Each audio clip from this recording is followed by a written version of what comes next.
Hey, so today we're diving into some pretty intense stuff happening in Israel right now, and honestly, it's kind of mind-blowing. I got the chance to talk with former Congresswoman Michele Bachmann. She's super knowledgeable, has a huge heart for Israel, and, well, she's been right in the middle of some of these political and UN issues for years. We're talking rockets, global politics, and even some miraculous events that you won't hear about on the news. Trust me, you'll want to hear this.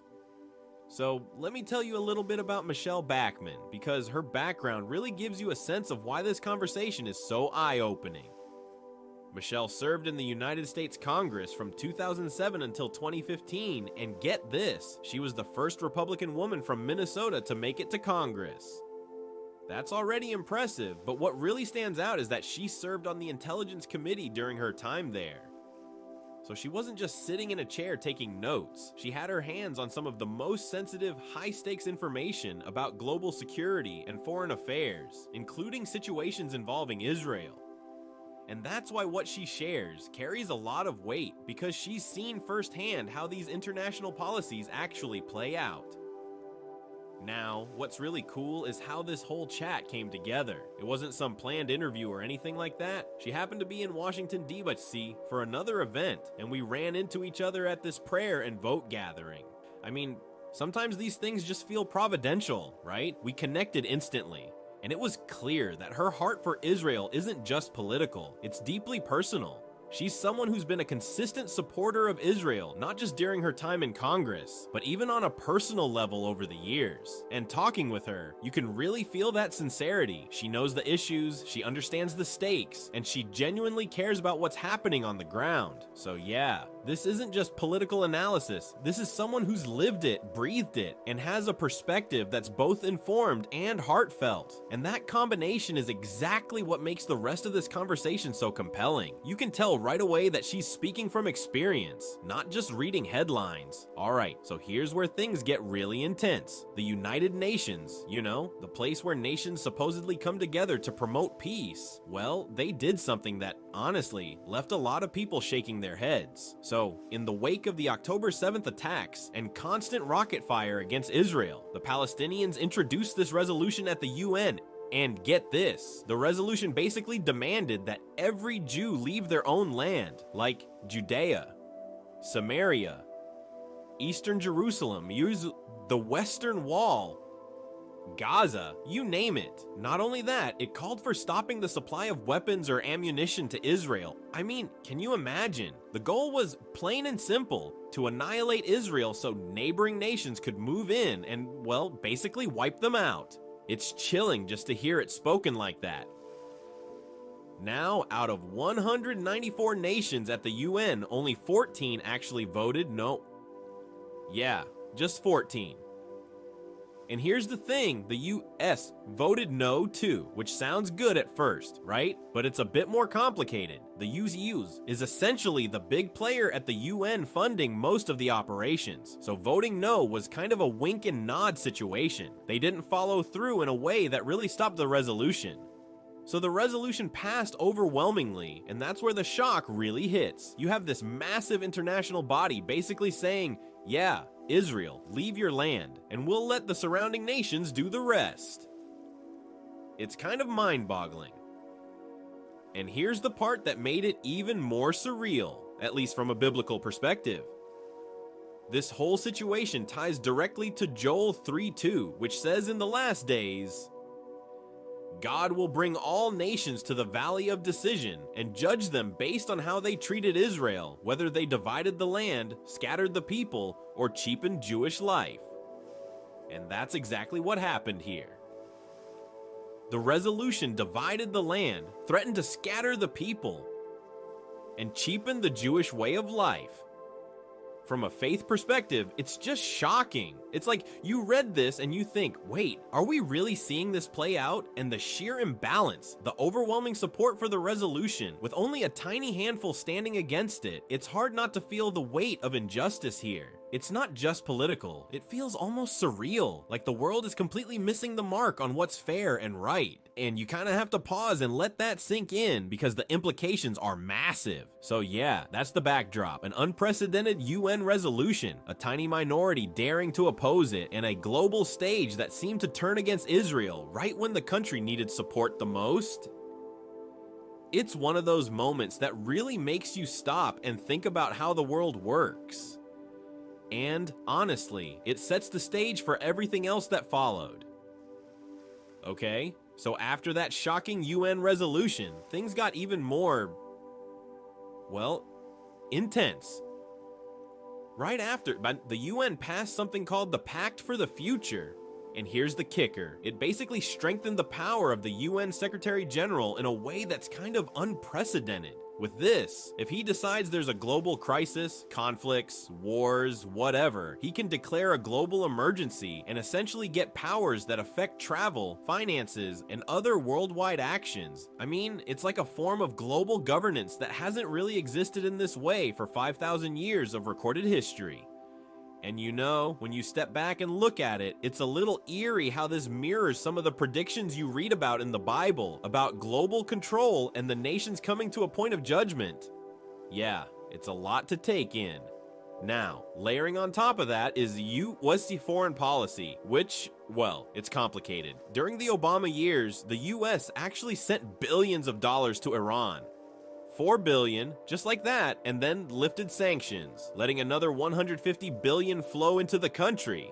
And here's the thing, they use that money to fund terrorist organizations like Hezbollah, which is basically a proxy for Iran and one of the largest terror networks in the world. So, while the US might have intended this to ease tensions, the reality is it indirectly fueled more terrorism and instability in the region.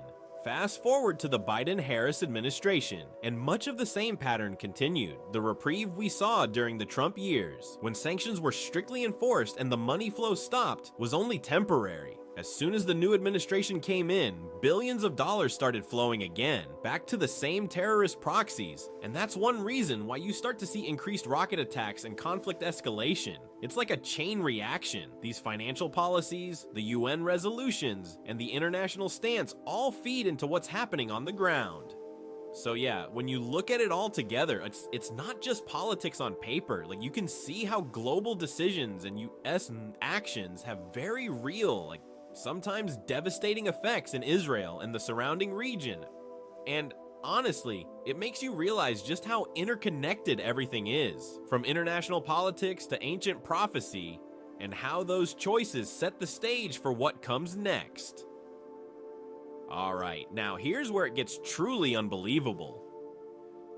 In Israel, over a span of just a few days, something happened that most people would call miraculous. We're talking about a situation where, for more than 25 years, Hezbollah had stockpiled around 200,000 rockets aimed at Israel, just waiting for the right moment. And then, in what felt almost impossible, Israel managed to destroy about 100,000 of those rockets in roughly 5 days. That's right, half of these deadly weapons, some of which had been there for decades, were neutralized in less than a week. I mean, think about it for a second. This isn't some small feat. This is like taking out an entire arsenal that has been a constant threat for a generation. And that's not even the half of it. Look, the mid-level leadership of Hezbollah was also targeted, and every single one of them was eliminated or disabled, completely crippling their operations. Then, the head of Hezbollah, Nasrallah, who had been running things for 25 years, was taken out. His replacements also gone. Even the top command in Iran's Revolutionary Guard, the most notorious and feared in the world, were neutralized. The scale and precision of this operation is, it's almost hard to believe it actually happened. But the story doesn't stop there. Rockets kept coming in from Hezbollah, and even with this onslaught, Israel's Iron Dome, David's Sling, and Arrow defense systems worked flawlessly. Hundreds of precision missiles were fired at Israel for the first time in history by any nation, and almost none of them caused casualties. Sand, water, empty fields, that's where they landed. And the people of Israel, even those who are secular, we were watching this unfold and saying things like, "This is biblical," or "There has to be a God," And here's another layer. The terrorist networks had planned another October 7th style attack for this year, ready to strike Galilee and northern Israel. But Israel discovered it first, seizing tunnels, rockets, explosives, and detailed plans. A potential disaster was completely thwarted, and the only explanation people could grasp was divine providence. So, in just about a 2-week period, Israel saw the elimination of long-standing threats, protection from unprecedented missile strikes, and the prevention of a planned mass attack. The country's security, which had been under constant threat for decades, was strengthened in ways that seemed almost miraculous. And the awe wasn't limited to the military. The people in Israel, observing all this, were inspired, some even experiencing a spiritual awakening as they realized the sheer improbability of surviving intact under these circumstances. It was like history and prophecy converged in real time, showing a combination of human strategy and events that felt beyond explanation. And you know, when you hear all of this, it's hard not to pause and just feel the weight of it. The danger, the bravery, the precision, and honestly, the miraculous timing of every single step. This wasn't just a military victory, it was a moment that changed the trajectory of Israel's security and left everyone watching with a sense of awe and disbelief.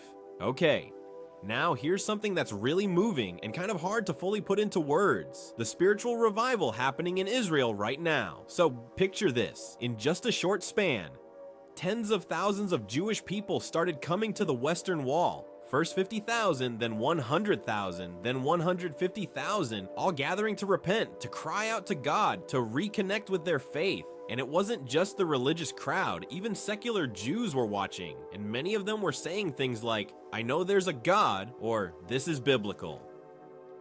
The miracles we just talked about, the rockets destroyed, the thwarted attacks, the precise defense of Israel, these events really opened people's eyes and hearts. It's almost like the timing of everything was orchestrated, like divine providence in action. And you can imagine the atmosphere, right? People standing there, praying, confessing, reflecting, feeling awe and hope all at once. You could almost feel the collective energy, this sense that something bigger is at work. And here's the thing, it wasn't just one day or a small group. This wave of spiritual awakening kept growing, and it's inspiring to see how tangible it became in people's lives. They weren't just reacting to fear or crisis, they were experiencing a moment of realization, of understanding that their nation and their faith are connected in ways that are profound. And it's not just symbolic. These events, the miracles, the survival against overwhelming odds, the uncovering of terror plots, it all reinforced this sense that God is actively involved in what's happening.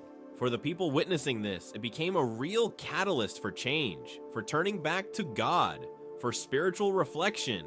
And when you think about it, that's kind of rare, right? To have something so extraordinary happen that it reaches across different communities, beliefs, and backgrounds, and moves everyone toward a collective sense of awe and reverence.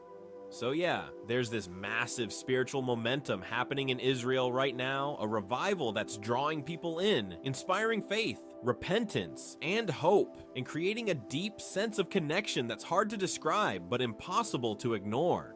It's like the miracles and the revival are intertwined, and for anyone watching, it's impossible not to feel the impact, the significance, and honestly, the wonder of it all. Wow. So looking at everything, from the miraculous defense of Israel to the incredible spiritual revival, it's honestly awe-inspiring.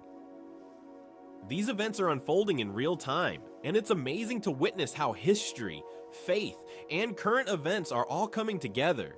If you found this as mind-blowing as I did, stick around for more updates and stories like this. Hit like, maybe subscribe, and just keep following along because you really don't want to miss what happens next.